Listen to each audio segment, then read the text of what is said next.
کائنات کی افضل اور بزرگ ترین ہستیاں انبیاء کرام علیہم الصلوات والسلام ہیں، جن کا مقام عام انسانوں سے بلند ہے۔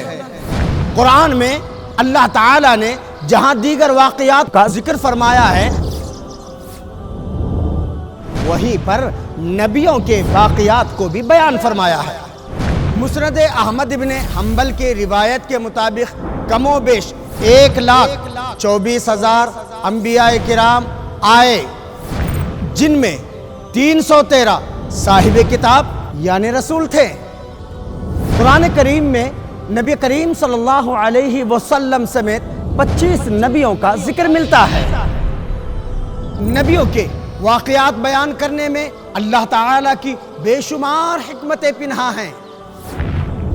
نبیوں کے واقعات سنانے سے قرآن کے مقصد کو جاننے سمجھنے کے لیے دیکھیے پروگرام نبیوں کے واقعات قرآن سے، صرف مرسی ٹی وی پر۔